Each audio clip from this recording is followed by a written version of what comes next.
En un tiempo donde los reyes se inclinaban ante ídolos y el pueblo olvidaba al Dios verdadero, surgió una voz como trueno en el desierto. Elías, el profeta de fuego, un hombre sencillo pero encendido por la palabra del Altísimo. Confrontó a reyes, desafió a falsos profetas y clamó al cielo hasta ver descender llamas sobre el Carmelo. Vivió persecuciones, milagros y encuentros con la presencia divina. Y cuando su misión llegó al clímax, no conoció la muerte. Fue levantado en un carro de fuego entre caballos ardientes que lo llevaron directo a la eternidad. La nación de Israel se había sumido en tinieblas. Sus calles, antes consagradas al Dios vivo, ahora estaban llenas de altares dedicados a Baal y a Asera. Los perfumes del incienso ya no subían al cielo en honor a Jehová, sino que se mezclaban con los cánticos y danzas obscenas en templos idolátricos. Los campos, en lugar de recordar la bondad del Creador, Baal, escúchanos, envíanos lluvia, eran invocados bajo el nombre de un dios falso que prometía lluvia y fertilidad. El pueblo escogido se había olvidado de su pacto. La voz de los profetas era acallada con sangre, y Jezabel, con mano cruel, imponía su religión extranjera. Fue entonces cuando apareció un hombre que parecía salir de las montañas mismas, áspero como el desierto, firme como las rocas de Galaad. Su rostro, endurecido por el sol, brillaba con la certeza de quien vive delante del Altísimo. Sus pasos resonaron en los corredores del palacio, y su mirada penetró como relámpago entre los guardianes de Acab. Era Elías, el tisbita. Sin protocolo, sin temor y sin pedir permiso, se plantó delante del trono y con voz que tronaba más que la tormenta que estaba a punto de callar, declaró: Vive Jehová, Dios de Israel, en cuya presencia estoy, que no habrá lluvia ni rocío en estos años, sino por mi palabra. El silencio cayó sobre la corte como un golpe de hierro. Los labios pintados de Jezabel se crisparon, y el rostro de Acab se endureció con ira. La sentencia no era una opinión, era un decreto del cielo. El Dios que ellos llamaban Señor de la lluvia quedaba desarmado. La fertilidad de la tierra sería sellada hasta que Jehová lo dijera. Y antes de que alguien reaccionara, Elías desapareció tan repentinamente como había llegado. ¿Quién se cree que es para hablarme así? No lo sé, mi señor. Sus palabras han sembrado el desconcierto. Dejando tras de sí el eco de una palabra que estremeció los muros del palacio. Dios lo guió a esconderse junto al arroyo de Querit, al oriente del Jordán. Allí, en medio de la soledad, el profeta experimentó la fidelidad del Señor de una forma única. Cada amanecer y cada ocaso, cuervos descendían sobre las piedras, trayendo en sus picos pan y carne. Criaturas consideradas impuras se convirtieron en mensajeras de provisión. Elías, sentado junto a las aguas, masticaba aquel pan con reverencia, entendiendo que el mismo Dios que cierra los cielos es el que sostiene a sus hijos cuando todo parece secarse. Día tras día bebía del arroyo, hasta que poco a poco el cauce se fue reduciendo, recordándole que la sequía no era un símbolo, era una realidad que mordía la tierra entera. Cuando ya no hubo agua, la voz de Dios volvió a sonar. Debía partir hacia Sarepta, en tierra extranjera, en la misma Sidón de donde Jezabel había traído la idolatría. Allí, no un rey ni un hombre poderoso, sino una viuda pobre, sería usada para sustentar al profeta. Elías la encontró recogiendo unos leños al borde de la aldea. Con voz firme le pidió: Tráeme, te ruego, un poco de agua y un bocado de pan. Ella, con mirada abatida, respondió: Vive Jehová tu Dios, que no tengo pan cocido, solo un puñado de harina en la tinaja y un poco de aceite en la vasija. He aquí, recogía 2 leños para preparar para mí y para mi hijo. Lo comeremos y moriremos. Elías, con la seguridad de quien trae palabra divina, le dijo: No tengas temor, haz como has dicho, pero hazme a mí primero una pequeña torta, y después harás para ti y para tu hijo. Porque así ha dicho Jehová: la harina de la tinaja no escaseará, ni el aceite de la vasija disminuirá, hasta el día en que Jehová haga llover sobre la faz de la tierra. El silencio de aquel instante se volvió eterno. La mujer, temblando entre la duda y la fe, obedeció, y el milagro comenzó. La tinaja nunca quedó vacía, la vasija nunca estuvo seca. Cada día al meter la mano encontraba harina. Cada vez que inclinaba la vasija, el aceite fluía. En un tiempo donde la sequía quebraba naciones enteras, en esa humilde casa se servía pan fresco cada día. Pero la prueba no había terminado. El hijo de la viuda enfermó gravemente hasta que murió. El llanto de la madre llenó el aire, y su corazón herido miró al profeta con preguntas amargas. ¿Viniste a mí para recordar mis pecados y hacer morir a mi hijo? Elías tomó al niño en sus brazos, lo llevó al aposento alto y lo tendió sobre su cama. Allí clamó con toda su alma: Jehová, Dios mío, te ruego que hagas volver el alma de este niño. Se tendió sobre él 3 veces, y con cada súplica el cielo parecía contener el aliento. Finalmente, la vida volvió al cuerpo del niño. Elías bajó las escaleras, entregó al niño a su madre y pronunció las palabras más esperadas: Mira, tu hijo vive. Entonces la mujer confesó: Ahora conozco que tú eres varón de Dios, y que la palabra de Jehová en tu boca es verdad. Así comenzó el ministerio de Elías, con una palabra que cerró los cielos, con cuervos que trajeron carne al desierto, con una viuda extranjera que halló provisión diaria y con un niño resucitado. Un profeta sin corona, sin ejército y sin respaldo humano, pero con la presencia del Dios eterno. Cuando todo parece quebrarse, Dios sigue siendo el sustentador de los que confían en Él. Elías aprendió en Kerit y Sarepta que la voz que lo envió a desafiar reyes es la misma que sostiene la vida en lo oculto. Así se forjan los hombres y mujeres de Dios, en el fuego de la prueba y en la sencillez de la dependencia. 3 años de sequía habían desnudado a Israel. Los campos eran polvo, los ríos grietas secas, y el ganado caía bajo el sol inclemente. El dios Baal, que decía gobernar las lluvias, había quedado en silencio.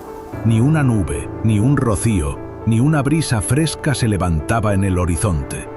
El hambre roía las aldeas, y aún así el pueblo no se volvía a Jehová. Fue entonces cuando Dios habló de nuevo a Elías: Muéstrate a Acab, porque haré llover sobre la faz de la tierra. Con esa palabra el profeta salió del escondite. El encuentro no tardó. Cuando Acab vio al hombre que había cerrado los cielos con una oración, lo acusó con rabia contenida. ¿Eres tú el que turbas a Israel? Elías, con la calma de quien lleva el respaldo del cielo, respondió: No he turbado yo a Israel, sino tú y la casa de tu padre, dejando los mandamientos de Jehová y siguiendo a los Baales.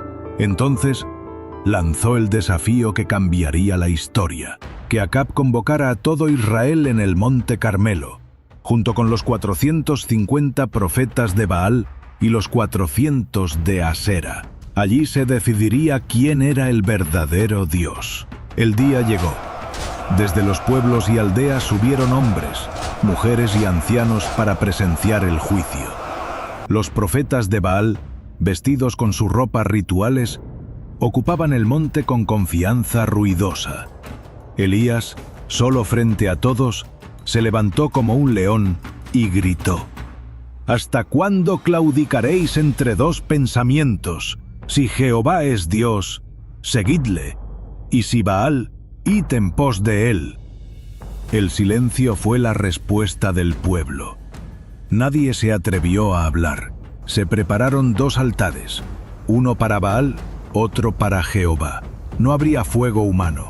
El Dios que respondiera enviando fuego sería reconocido como el verdadero. Los profetas de Baal comenzaron desde temprano. ¡Respóndenos! Bailaban alrededor de su altar, clamaban con gritos frenéticos: ¡Baal, respóndenos! Saltaban, danzaban, se cortaban con cuchillos hasta que la sangre corría por sus cuerpos.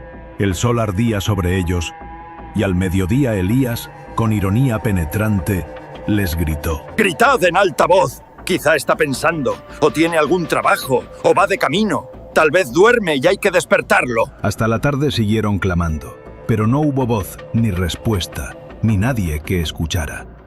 El altar quedó intacto, el fielo cerrado, Baal desenmascarado.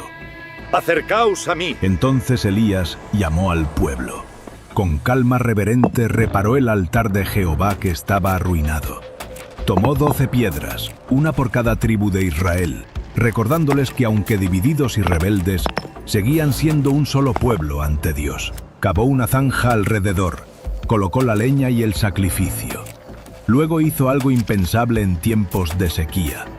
Ordenó llenar 4 cántaros de agua y verterlos sobre el altar. 3 veces lo hicieron, hasta que todo quedó empapado y el agua corría llenando la zanja. Humanamente, no había posibilidad de fuego. Elías levantó los brazos y oró con sencillez solemne. Jehová, Dios de Abraham, de Isaac y de Israel, sea hoy manifiesto que tú eres Dios en Israel, que yo soy tu siervo, y que por mandato tuyo he hecho todas estas cosas. Respóndeme, Jehová, respóndeme, para que este pueblo conozca que tú eres Dios, y que tú vuelves a ti su corazón. Y entonces ocurrió. El fuego de Jehová descendió del cielo como un torrente ardiente. Consumió el sacrificio, la leña, las piedras, el polvo y lamió el agua de la zanja hasta no dejar rastro. El monte entero se estremeció con el rugido del fuego celestial. El pueblo cayó rostro en tierra y gritó: ¡Jehová es Dios! ¡Jehová es Dios! Que no escape ninguno de los falsos profetas que han seducido a Israel. La multitud obedeció. Fueron apresados los 450 que habían alimentado la idolatría y callado la justicia. Elías los hizo descender desde la altura del Carmelo hasta el arroyo de Cisón, al pie del monte. El torrente, que en tiempos de lluvia corre impetuoso, ese día era surco seco. Allí Elías los ejecutó, quitando el mal de en medio del pueblo, como la ley demandaba de quienes habían empujado a Israel a la apostasía y derramado sangre inocente. No fue venganza personal, fue juicio santo contra quienes persistieron en hacer pecar a toda una nación y desafiar al Dios vivo. Pero Elías no terminó allí. Subió a la cumbre del Carmelo, se inclinó rostro en tierra y oró por lluvia. 7 veces envió a su criado a mirar hacia el mar. Finalmente, el criado exclamó: «Una pequeña nube como la palma de la mano se levanta del mar». Ese signo mínimo era suficiente. Elías se levantó y dijo: «Corre, dile a Acab que apareje su carro y descienda para que la lluvia no lo detenga». El cielo se oscureció, los vientos soplaron y una lluvia abundante cayó sobre la tierra reseca. ¡Por fin! ¡Gracias, Dios! Está lloviendo. Hoy en día vivimos algo semejante a los días de Elías. La idolatría ya no siempre son estatuas, sino todo aquello que desplaza a Dios en el corazón. Ay, Dios mío, por favor, que esto nunca se acabe. La ambición desmedida, el placer vacío, el poder sin justicia. Como Israel, también nosotros buscamos Baales modernos que prometen seguridad y abundancia, pero terminan dejándonos vacíos. Sin embargo, la historia de Elías nos recuerda que aun en medio de la sequía espiritual, Dios sigue levantando hombres y mujeres que se atreven a restaurar altares caídos. Incluso en los momentos más oscuros, siempre hay una luz de esperanza que puede guiar tu camino. No estás solo. Y a proclamar la verdad. La provisión de la viuda y la resurrección de su hijo enseñan que la fe en tiempos de escasez abre la puerta a milagros, y que el Dios que responde con fuego sigue mostrando que solo Él es la fuente de vida, poder y esperanza. El Carmelo había quedado marcado por fuego y agua, los altares de Baal reducidos a cenizas, el pueblo gritando «¡Jehová es Dios!» y la lluvia regresando tras años de sequía. Elías había corrido delante de los caballos de Acab hasta los muros de Jezreel, con el corazón encendido por la esperanza de ver al reino rendido al Altísimo.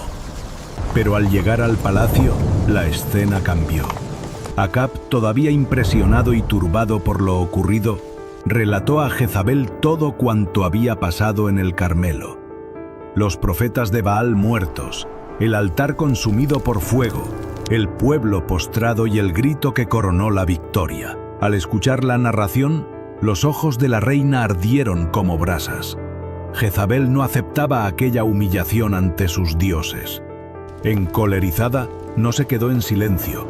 Ordenó que se enviara inmediatamente un mensaje directo al profeta, un emisario con su amenaza, para que Elías supiera que su vida estaba en peligro. El mensajero volvió veloz con la amenaza de la reina, palabra clara y cruel. Así me hagan los dioses y aún me añadan, si mañana a estas horas no he puesto tu vida como la vida de uno de ellos. No fue un rumor vago ni una leyenda que se filtró. Fue una orden enviada desde el palacio, una sentencia que llegó directamente a Elías por medio del enviado de Jezabel.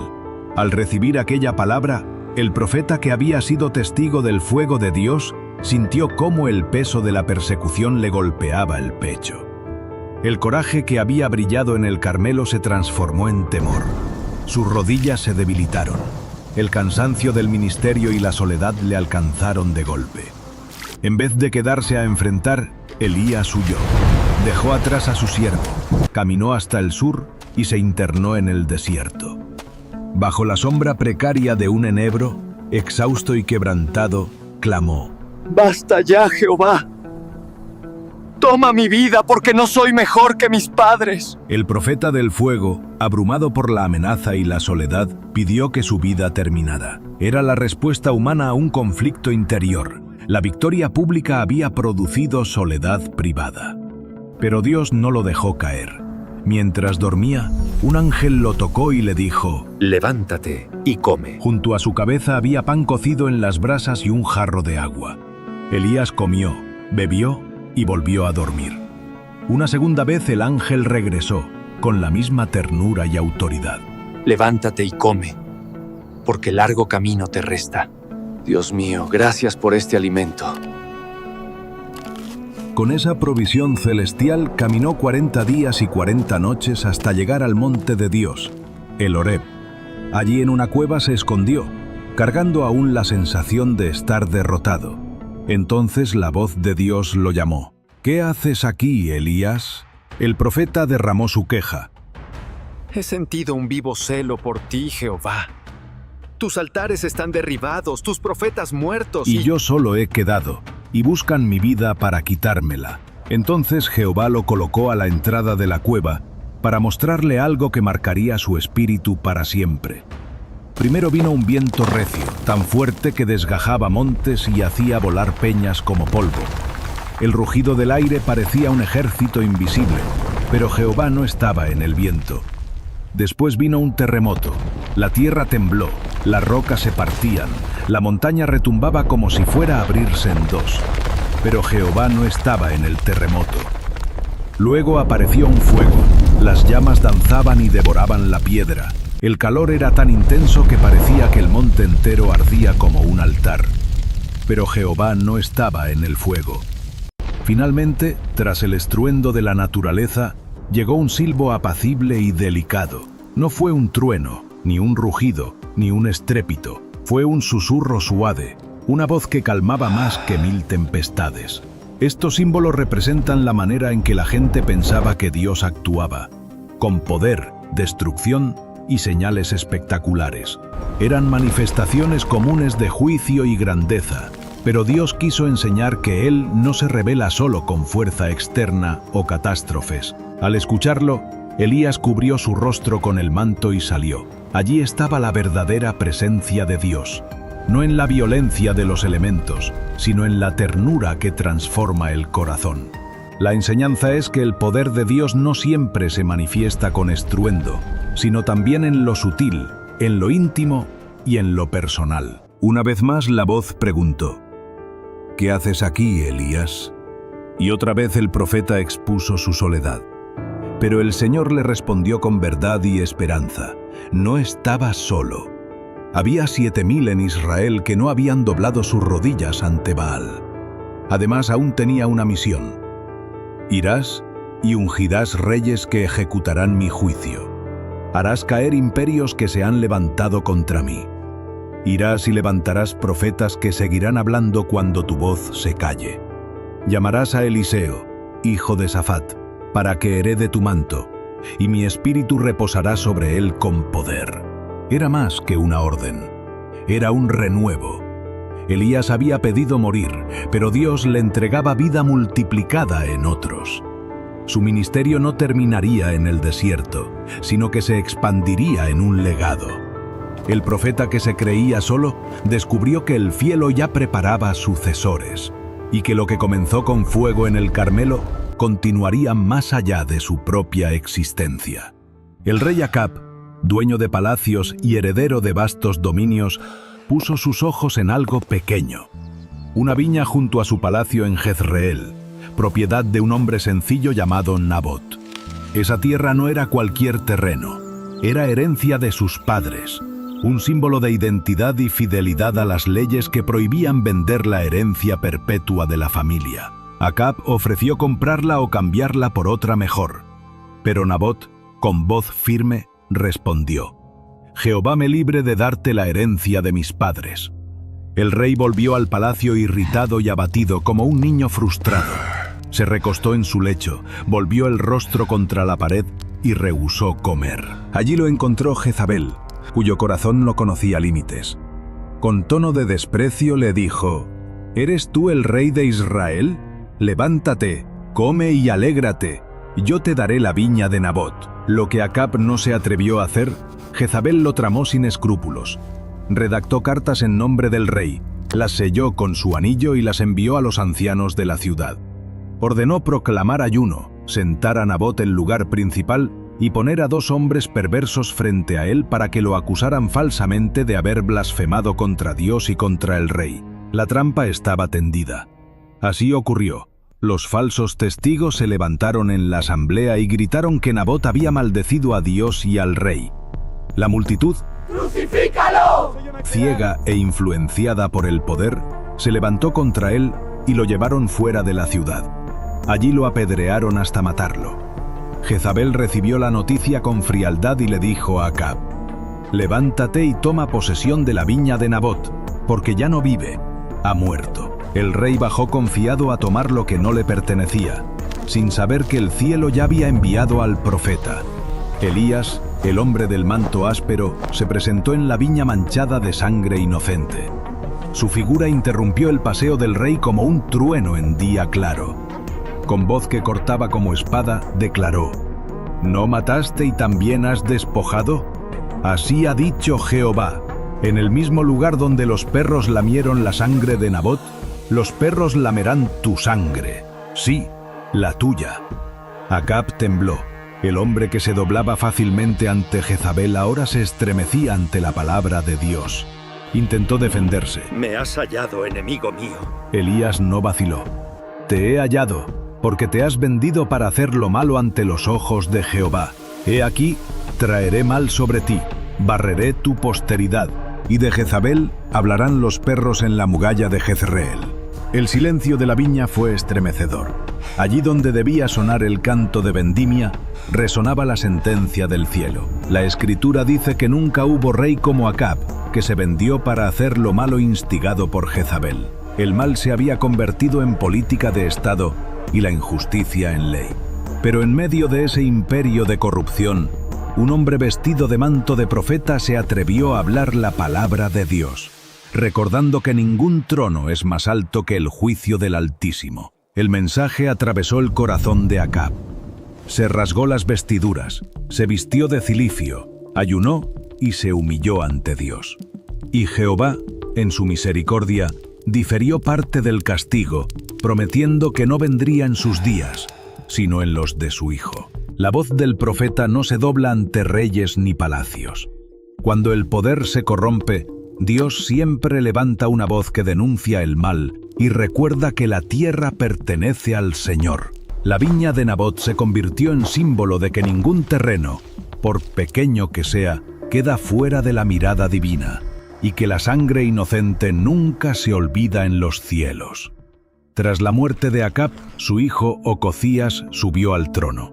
pero no aprendió de los juicios que había visto caer sobre su padre y su madre. En lugar de apartarse de la idolatría, continuó caminando en la misma senda, sirviendo a Baal y provocando al Dios de Israel. Un día, Ocofías cayó por la ventana de su aposento en Samaria y quedó gravemente herido. En vez de clamar a Jehová, «Id y consultad a Baal-Zebub, dios de Ecrón, si he de sanar de esta enfermedad». Así se hará, mi señor. ese mandato fue un insulto abierto al cielo. El rey de Israel, llamado a guiar al pueblo en los caminos de Jehová, buscaba respuestas en un ídolo extranjero.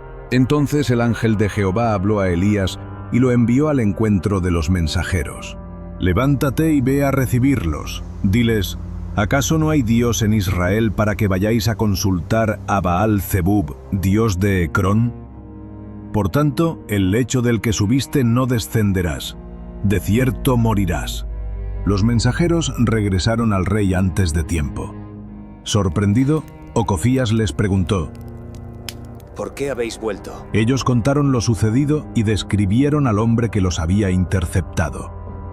Era varón velludo, con un cinturón de cuero ceñido a su cintura.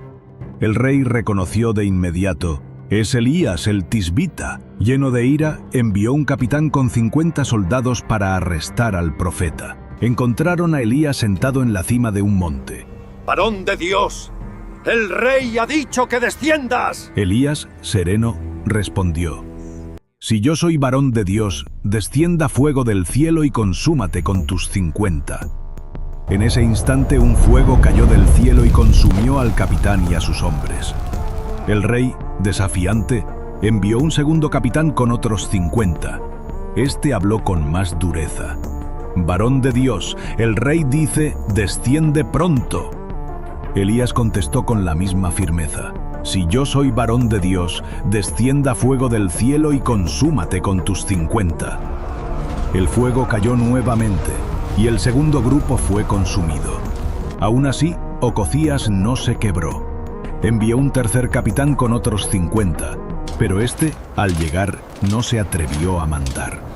Se arrodilló delante de Elías, suplicando con humildad: «Varón de Dios, te ruego que sea preciosa a tus ojos mi vida y la de estos 50 siervos. He aquí, ya descendió fuego del cielo y consumió a los 2 primeros capitanes con sus 50, mas ahora te ruego que perdones nuestra vida». El ángel de Jehová habló a Elías: «Desciende con él, no tengas temor». El profeta se levantó y acompañó al capitán hasta el rey. De pie ante Ocosías, le repitió sin temblar el mensaje divino: «Así ha dicho Jehová, por cuanto enviaste mensajeros a consultar a Baal-Zebub, como si no hubiera Dios en Israel, del lecho al que subiste no descenderás, ciertamente morirás». Y así fue. Ocosías murió conforme a la palabra de Jehová. Es un recordatorio solemne. Dios no comparte su gloria con los ídolos, y ninguna autoridad humana puede imponerse sobre la autoridad del cielo. El mismo fuego que cayó en el Carmelo volvió a descender para afirmar que Elías no hablaba por sí mismo, sino como portavoz del Altísimo. Tras escuchar la voz de Dios en Horeb, Elías comprendió que su misión no había terminado. Debía levantar sucesores, hombres que continuarían lo que él había comenzado. Entre las instrucciones divinas estaba el ungir a Eliseo, hijo de Safat, para que fuera profeta en su lugar. El día llegó cuando Elías, obediente, salió en busca del joven. Eliseo estaba en el campo arando con 12 yuntas de bueyes. Era un día común de trabajo, como tantos otros. Sus manos estaban sobre el arado y su mirada puesta en la tierra, sin saber que esa jornada iba a cambiarle la vida para siempre. En medio del camino apareció Elías, el profeta de Dios, caminando en silencio. No dijo palabra, simplemente tomó su manto y lo colocó sobre los hombros de Eliseo. Ese gesto sencillo fue suficiente para que Eliseo entendiera que Dios lo estaba llamando. Eliseo no dudó. Corrió tras Elías y le pidió permiso para despedirse de sus padres. Volvió a su casa. «Padre, madre, hoy debo seguir el llamado de Dios. No volveré al campo porque he sido escogido para servirle». Tomó la madera del arado y la usó para encender fuego. Con la leña cocinó la carne de los bueyes y la repartió al pueblo. Era una señal clara. Dejaba atrás su antigua vida para seguir un nuevo camino. Comed, hermanos míos, porque hoy dejo atrás el arado para seguir el llamado de Dios. Desde ese día, Eliseo se convirtió en el siervo de Elías, acompañándolo en todo momento. El tiempo pasó, y llegó el día en que Dios iba a llevarse a Elías. Ambos salieron de Gilgal y caminaron juntos. En cada lugar, Elías le decía a Eliseo que se quedara. Hijo mío, permanece aquí. El Señor me llama más adelante, y no quiero que cargues con el peso de lo que está por venir. Pero Eliseo respondía siempre con firmeza. No te dejaré. Así pasaron por Betel, por Jericó, y llegaron hasta el río Jordán. Allí, Elías tomó su manto, lo dobló y golpeó las aguas. El río se abrió en dos, y los dos cruzaron en seco.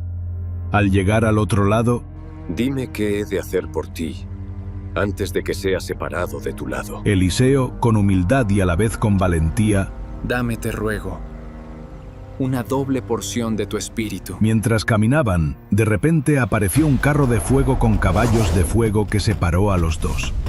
Elías fue llevado al cielo en un torbellino, y Eliseo lo miraba gritando: Padre mío, carro de Israel y su gente de a caballo. Sus ojos lo vieron desaparecer en lo alto, pero el manto cayó delante de él. Eliseo rasgó sus vestiduras en señal de dolor, pero al mismo tiempo tomó el manto de su maestro. Con ese manto en sus manos, regresó hacia el Jordán. Lo levantó y golpeó las aguas diciendo: ¿Dónde está el Dios de Elías? El río volvió a abrirse, y Eliseo cruzó al otro lado. Los hijos de los profetas que observaban desde lejos se dieron cuenta de lo ocurrido. El espíritu de Elías ahora reposaba sobre Eliseo. Así comenzó su camino como profeta de Dios, llevando sobre sus hombros el legado de su maestro y una misión aún mayor. Dios no escoge siempre a los más grandes ni a los más preparados. Escoge a quien está dispuesto a dejarlo todo para seguir su llamado. Eliseo pasó de arar la tierra a abrir ríos, porque obedeció. El manto que cayó sobre él no fue solo una prenda, fue el inicio de una vida marcada por la presencia de Dios. Cuando Eliseo regresó después de cruzar el Jordán, los hijos de los profetas lo miraban desde Jericó. Al verlo golpear el río y abrirlo, supieron que el espíritu de Elías estaba con él. Sin embargo, todavía había dudas en sus corazones. El espíritu de Elías podría estar en esos montes. ¿O acaso en aquellos valles?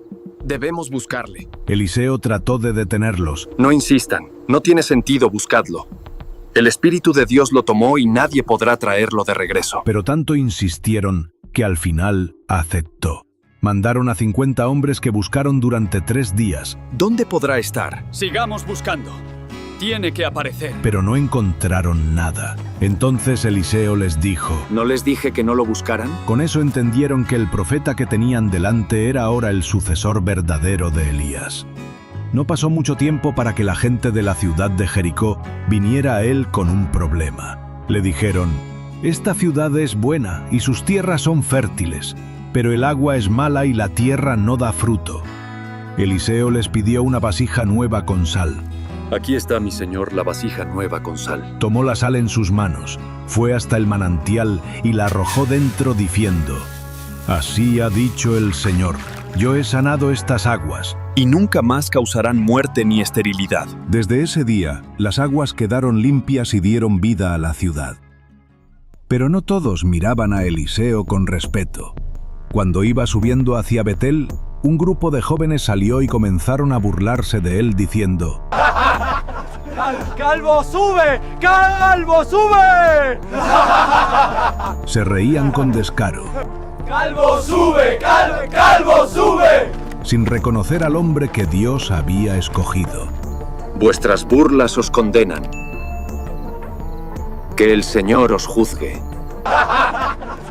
¡Calvo sube! De repente, 2 osos salieron del monte y atacaron a los jóvenes, dejando 42 heridos. El temor de Dios se extendió por la región y todos entendieron que Eliseo no era un hombre cualquiera, sino el profeta que llevaba la autoridad del Altísimo.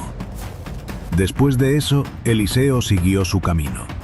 Iba recorriendo las ciudades, visitando las escuelas de los profetas y mostrando con hechos que el poder de Dios estaba con él. Cada paso confirmaba que la doble porción que había pedido no era un deseo vacío, sino una realidad viva.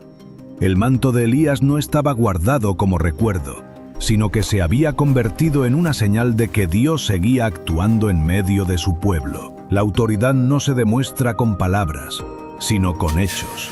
Eliseo no tuvo que convencer a nadie de que el Espíritu de Dios estaba sobre él. Las aguas sanadas y los juicios cumplidos hablaron por sí solos. Así también, cuando Dios respalda a alguien, no importa cuántos duden o se burlen, su poder abrirá camino y hará evidente quién ha sido llamado. Un día, una mujer de entre los hijos de los profetas vino a Eliseo con el corazón cargado de dolor. Su esposo, que había servido fielmente, había muerto, y ahora los acreedores venían a quitarle a sus 2 hijos para convertirlos en esclavos como pago de la deuda. La mujer lloraba mientras hablaba, y Eliseo la escuchó con atención. No era solo un asunto económico, era el futuro de esa familia lo que estaba en juego. Eliseo le preguntó: ¿qué tienes en tu casa? Tu sierva no tiene nada. Solo una vasija de aceite. A ojos humanos era casi nada, pero a ojos de Dios era suficiente. Sal y pide a tus vecinos vasijas vacías, muchas, y no pidas pocas. Entra en tu casa, cierra la puerta junto con tus hijos, y comienza a llenar cada vasija con el poco aceite que tienes. La mujer obedeció. Fue con sus hijos, recogió vasijas de todas partes y se encerró en su casa. Tomó su pequeña vasija y con el corazón latiendo fuerte, la inclinó sobre la primera jarra vacía. El aceite comenzó a fluir, a llenar, a rebosar. Entonces pasó a la siguiente y el aceite no se detenía. Una tras otra, cada vasija fue llenándose bajo los ojos asombrados de sus hijos. El milagro corría por sus manos como un río que no conocía sequía. Cuando todas las vasijas estuvieron llenas, la mujer le dijo a uno de sus hijos: «Tráeme otra más». Pero ya no quedaba ninguna. ¿Qué es todo este aceite? Madre, ¿de dónde ha salido? Es un milagro. En ese instante, el aceite se detuvo. No antes, no después. Se detuvo cuando ya no había dónde recibirlo. Con lágrimas en los ojos, la mujer fue a contarle a Eliseo lo sucedido. Él le dijo: Ve, vende el aceite, paga tu deuda, y vive tú y tus hijos de lo que quede. Lo que parecía una ruina se convirtió en abundancia. Sus hijos ya no serían esclavos, y su casa ahora estaba sostenida por la provisión de Dios. Este milagro se extendió como voz de esperanza. Mostró que Eliseo no solo era un profeta de grandes señales en las naciones, sino también un siervo atento al clamor de los humildes. Dios no solo abría ríos y enviaba fuego, también llenaba vasijas en casas pequeñas, porque su poder alcanza desde los cielos hasta lo más sencillo de la vida. Cuando ponemos en manos de Dios lo poco que tenemos, Él lo convierte en mucho. La provisión no depende de la cantidad con la que empezamos, sino de la obediencia con la que seguimos sus instrucciones. El aceite de la viuda no se detuvo hasta que se acabaron las vasijas, porque la bendición de Dios no conoce límite, solo espera un corazón dispuesto a recibirla. En sus viajes, Eliseo pasaba con frecuencia por Sunem, una ciudad en la región de Israel. Allí vivía una mujer de buen corazón y gran generosidad. Cada vez que el profeta pasaba por el lugar, ella lo invitaba a comer en su casa. Con el tiempo, entendió que no era un hombre cualquiera, sino un varón de Dios. Entonces habló con su esposo y le dijo: «Hagamos un pequeño aposento en la azotea, pongamos allí una cama, una mesa, una silla y un candelero, para que cuando venga a nosotros se quede en él». Así, cada vez que Eliseo pasaba por Sunem, tenía un lugar preparado para descansar. Agradecido por tanta hospitalidad, el profeta quiso hacer algo por ella. Llamó a su criado Gehazi y le pidió que investigara qué necesitaba aquella mujer. Ella no pidió nada, pues estaba conforme con lo que tenía. Pero Gehazi le dijo a Eliseo: «Ella no tiene hijo y su marido ya es anciano». Entonces Eliseo la llamó, y al verla en la puerta le anunció: El año que viene, por este tiempo, abrazarás un hijo. La mujer, sorprendida y con temor de ilusionarse, respondió: No, Señor mío, varón de Dios, no engañes a tu sierva. Pero la palabra se cumplió. Al año siguiente, la mujer dio a luz a un hijo, tal como Eliseo había dicho. ¡Qué maravilla! Es un milagro. Pasaron los años, y un día el niño salió al campo con su padre. De repente comenzó a quejarse de un fuerte dolor de cabeza. El padre ordenó a un criado que lo llevara a su madre, y el niño estuvo sobre sus rodillas hasta el mediodía, cuando murió.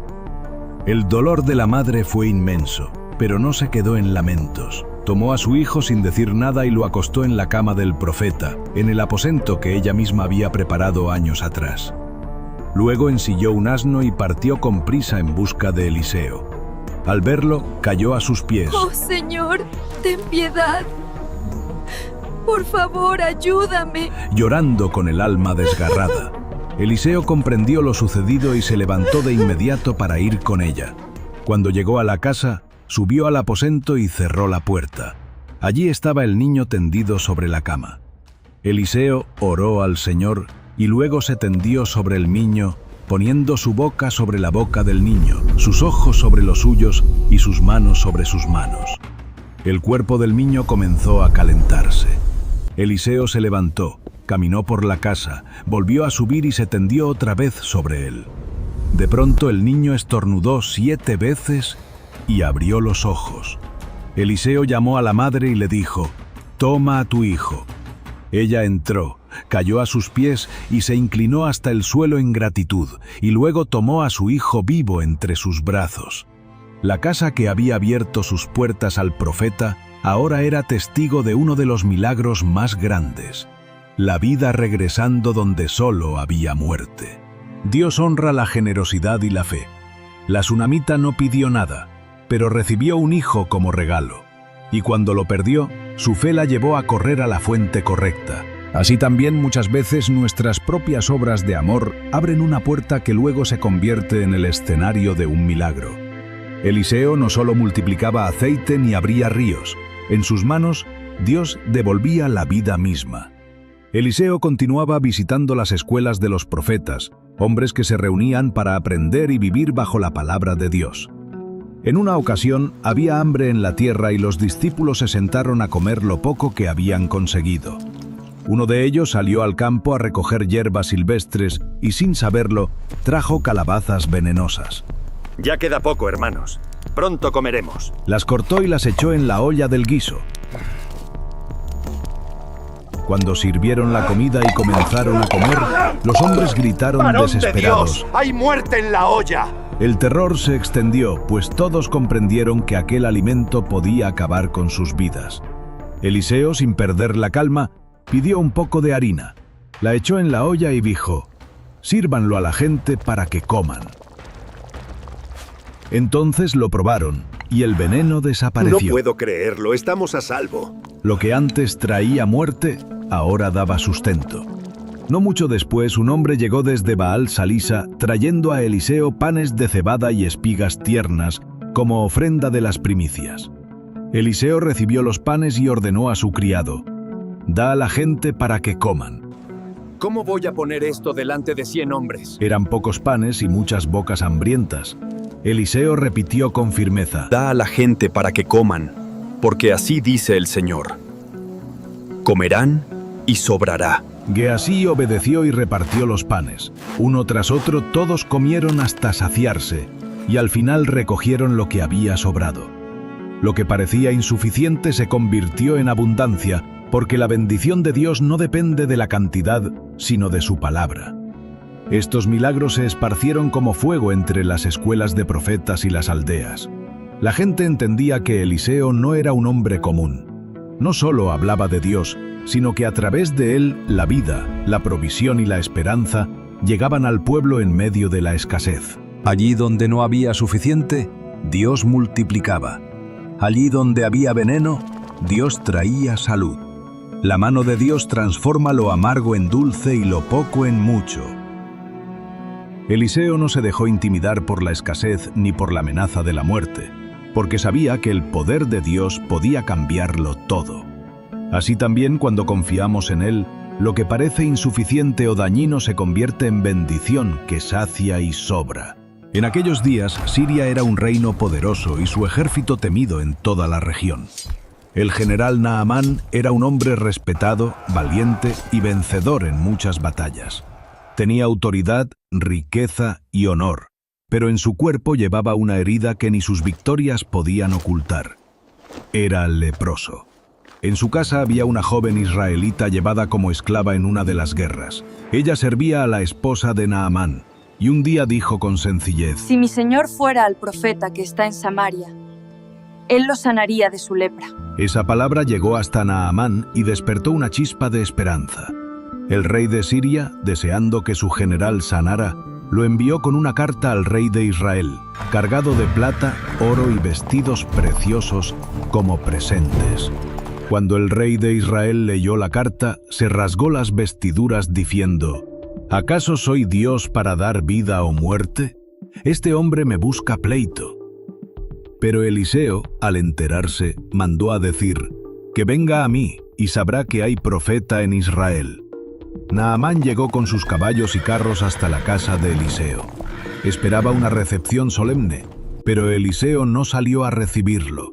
Envió a su criado con un mensaje: ve y lávate 7 veces en el Jordán, y tu carne se te restaurará y serás limpio. ¿Y por esto he venido desde tan lejos? ¿Para que un profeta me diga que me bañe en un río? ¡Qué insolencia! Naamán se enojó. Esperaba un gesto grandioso, que Eliseo pusiera sus manos sobre él y que hiciera algo espectacular. Indignado dijo: ¿acaso los ríos de Damasco no son mejores que todas las aguas de Israel? ¿No podría lavarme en ellos y ser limpio?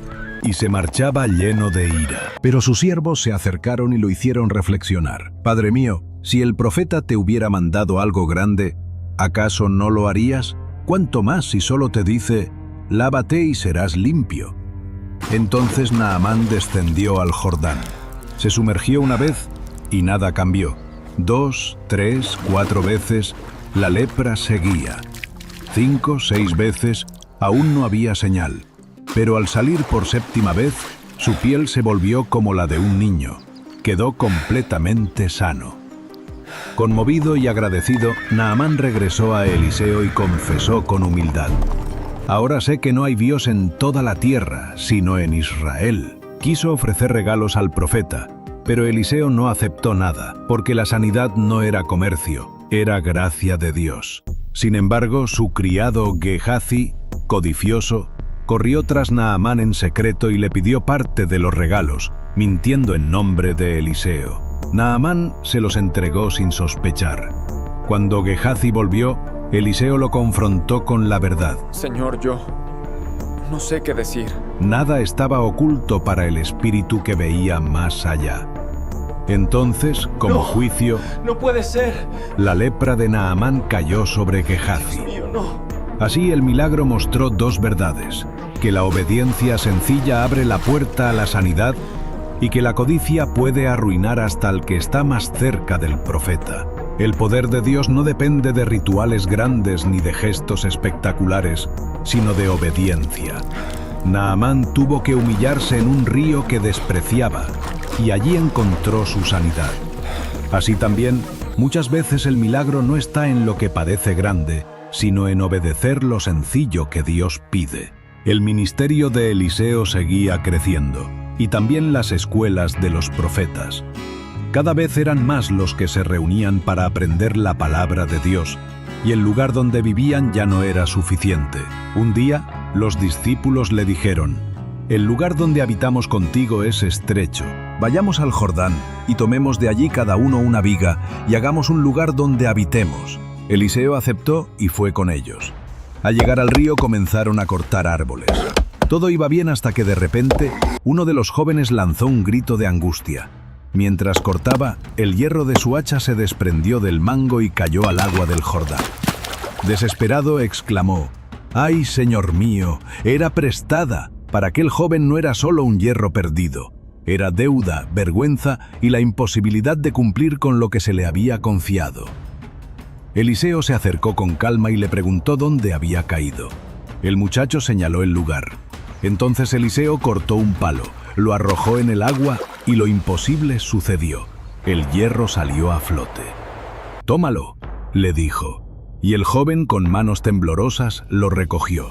Un hierro que jamás podría vencer el peso del agua ahora flotaba como si fuera liviano. Lo que para un hombre era pérdida irremediable, para Dios era oportunidad de mostrar que nada es demasiado pequeño para su poder. Este milagro corrió entre los discípulos como un recordatorio. El mismo Dios que abre mares y multiplica panes también se ocupa de los detalles sencillos de la vida. Lo que para otros sería insignificante, para Él es motivo de cuidado, porque su presencia abarca tanto lo grande como lo pequeño. El rey de Siria estaba en guerra contra Israel, pero cada vez que planeaba una emboscada, Eliseo lo descubría por revelación de Dios y advertía al rey de Israel. Así los planes enemigos quedaban al descubierto una y otra vez. El corazón del rey de Siria se llenó de furia. Pensaba que había un traidor en su propio ejército, hasta que le dijeron: «No, mi señor, el profeta que está en Israel revela al rey de Israel las palabras que hablas en tu cámara secreta». Entonces el rey ordenó: «Busquen dónde está Eliseo, para que envíe gente y lo traigan». Pronto le informaron que Eliseo estaba en Dotán. El rey mandó un gran ejército con caballos, carros y soldados, y durante la noche rodearon la ciudad. Al amanecer, el siervo de Eliseo salió y vio el ejército que cercaba la ciudad. Aterrorizado, corrió y gritó: ¡Ay, señor mío! ¿Qué haremos? Eliseo lo miró con calma y le respondió: «No tengas miedo, porque más son los que están con nosotros que los que están con ellos». El siervo no entendía esas palabras. Entonces Eliseo oró: «Señor, abre sus ojos para que vea». Y Dios abrió los ojos del joven, que al instante contempló un espectáculo impresionante. La montaña estaba llena de caballos y carros de fuego alrededor de Eliseo. Un ejército celestial rodeaba al profeta, mostrando que el poder de Dios es mayor que cualquier amenaza humana. Mientras los sirios descendían para atacar, Eliseo oró otra vez: «Señor, hiere con ceguera a esta gente». Y de inmediato quedaron cegados. Eliseo salió al encuentro de ellos y les dijo: «No es este el camino, ni es esta la ciudad. Síganme, y yo los llevaré al hombre que buscan». Los condujo hasta Samaria. «Síganme, la ciudad de Samaria les espera», la capital de Israel.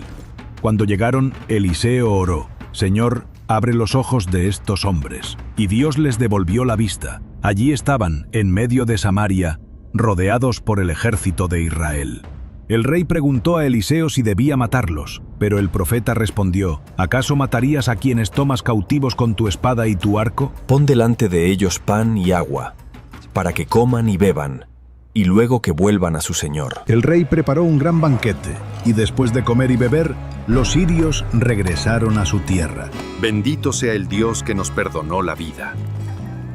Hoy sabemos que hay un Dios en Israel. Desde entonces, los ataques disminuyeron, porque hasta los enemigos reconocieron que en Israel había un Dios que obraba de manera distinta a los hombres. El que confía en Dios nunca está solo, aunque lo rodeen ejércitos. Los ojos humanos ven peligro, pero los ojos de la fe contemplan la protección divina. Y aún frente a los enemigos, Dios enseña que la victoria no siempre llega con espada, sino también con misericordia que desarma. Pasó el tiempo, y Siria volvió a levantar su mano contra Israel. Esta vez sitiaron la ciudad de Samaria, cerrando toda entrada y salida. El hambre se volvió insoportable. El pueblo llegó a tal desesperación que un asno, animal impuro, se vendía por un precio altísimo, y hasta la cabeza de ese animal era considerada alimento. El hambre era tan extrema que la ciudad se hundía en la miseria y en la desesperanza. El rey de Israel, al ver el sufrimiento de su pueblo, se llenó de angustia y de enojo. Mientras caminaba sobre el muro de la ciudad, una mujer clamó a él pidiendo justicia. Su historia estremeció el corazón del rey. Ella y otra mujer habían acordado comer a sus hijos para sobrevivir. Ya habían matado al primero, y ahora la otra madre escondía al suyo. La maldad había llegado a su punto más bajo. El rey, al oír esto, rasgó sus vestidos y juró que Eliseo pagaría con su vida. El mensajero del rey fue enviado, pero Eliseo lo esperaba tranquilo en su casa con los ancianos. Dijo: ¿No oyen que este hijo de homicida manda a quitarme la cabeza? Cierren la puerta y deténganlo. En ese momento el rey mismo llegó. Estaba desesperado y lleno de incredulidad. Eliseo, sin temor, le anunció una palabra de esperanza. Mañana, a esta hora, la medida de harina se venderá a bajo precio, y el doble de cebada también, en la puerta de Samaria. Uno de los oficiales del rey se burló. Aunque el Señor abriera ventanas en el cielo, ¿cómo podría suceder esto? Eliseo le respondió con firmeza: lo verás con tus ojos, pero no comerás de ello. Esa misma noche Dios actuó. Hizo que el campamento de los sirios escuchara un estruendo como de un gran ejército, carros y caballos que se acercaban. Creyendo que el rey de Israel había contratado a otros reinos para atacarlos, los sirios huyeron en pánico, abandonando sus tiendas, sus caballos, su comida y todo lo que tenían. Al amanecer, 4 leprosos que estaban fuera de la ciudad decidieron arriesgarse. Dijeron: Si entramos a la ciudad, moriremos de hambre. Si nos quedamos aquí, moriremos también. Vamos al campamento de los sirios. Si nos perdonan la vida, viviremos. Y si nos matan, moriremos. Al llegar al campamento lo encontraron vacío, con mesas servidas y tesoros abandonados. Comieron, bebieron, comamos y bebamos. Dios nos ha dado este tesoro. Y escondieron parte del botín. Pero luego se dijeron: no hacemos bien. Este es día de buenas noticias y nosotros callamos. Vamos a avisar a la ciudad. Cuando los centinelas recibieron la noticia, avisaron al rey, que al principio dudó. Envió mensajeros que confirmaron que todo era cierto. ¿Dónde están todos? No lo sé, pero lo dejaron todo. Los sirios habían huido dejando abundancia. La gente salió apresurada y saqueó el campamento. Tal como Eliseo había dicho, la harina y la cebada se vendieron a precio bajo en la puerta de Samaria. Y el oficial que dudó de la palabra del profeta fue puesto a vigilar la puerta. Pero la multitud lo atropelló y murió sin probar lo que había despreciado. El hambre y la desesperación pueden hacer tambalear la fe, pero la palabra de Dios nunca falla. Lo que parece imposible, Él lo cumple en su tiempo. El que confía verá la abundancia, pero el que duda y se burla se queda fuera de la promesa. Eliseo había envejecido. Sus cabellos eran grises y su cuerpo estaba debilitado por la enfermedad. El profeta que había abierto ríos, multiplicado panes y resucitado muertos, ahora estaba tendido en cama, pero la presencia de Dios seguía viva en él. El rey Joás de Israel, preocupado por el futuro de la nación, fue a visitarlo. Al verlo en su lecho, el rey lloró junto a él y exclamó con palabras que una vez Eliseo había dicho a Elías: Padre mío, carro de Israel y su gente de a caballo. Joás reconocía que la verdadera fuerza del reino no estaba en los ejércitos ni en las armas, sino en la presencia de Dios que reposaba en su profeta. Eliseo, aunque enfermo, levantó su voz con autoridad: Toma un arco y unas flechas. Joás obedeció. Eliseo le dijo: Pon tu mano sobre el arco. Y cuando lo hizo, Eliseo puso sus propias manos sobre las del rey. Aún en su debilidad física, el profeta transmitía fuerza espiritual. Luego le dijo: Abre la ventana que da al oriente. El rey la abrió. Dispara, ordenó Eliseo. Joás lanzó la flecha, y Eliseo declaró: Flecha de salvación de parte del Señor, flecha de salvación contra Siria. Herirás a los sirios en Afec hasta consumirlos. Después añadió: Toma las flechas y golpea la tierra. Joás tomó las flechas y golpeó 3 veces, y luego se detuvo. Eliseo se enojó y le dijo: Debiste haber golpeado 5 o 6 veces, entonces habrías derrotado a Siria hasta acabarla. Pero ahora solo la vencerás 3 veces. Con esas palabras, Eliseo reveló una verdad profunda: la obediencia parcial limita la victoria. El rey tuvo en sus manos la oportunidad de una liberación completa, pero su falta de intensidad lo dejó con una victoria incompleta. Poco después, Eliseo murió y fue sepultado. Todo Israel lo lloró, porque con él partía una voz que había marcado generaciones. Sin embargo, incluso en su muerte, la presencia de Dios no se apartó de él. Tiempo después, unos hombres llevaban un difunto para sepultarlo. Al ver una banda de moabitas que venía, Debemos darnos prisa. El peligro se acerca. Echémoslo aquí dentro. ¡Rápido! arrojaron apresuradamente el cuerpo en la tumba de Eliseo. Cuando el cadáver tocó los huesos del profeta, recobró la vida y se puso de pie. Aún después de muerto, el poder de Dios que había reposado sobre Eliseo seguía manifestándose. El legado de un hombre de Dios no muere con él. Eliseo partió, pero el poder de Dios siguió siendo evidente incluso en sus huesos. Así también, cuando alguien vive en obediencia, su vida deja huellas que trascienden la muerte. El rey tuvo en sus manos flechas de victoria, pero no las aprovechó del todo. La enseñanza es clara. Cuando Dios da una oportunidad, hay que abrazarla con todo el corazón, porque el límite no lo pone Él, sino nuestra fe. Si este relato te impactó, suscríbete ahora para no perderte los próximos relatos bíblicos narrados como nunca antes. Oh, Dios. Dale like si te gustó, deja tu comentario con tu reflexión y compártelo para que más personas descubran estas historias que inspiran y transforman.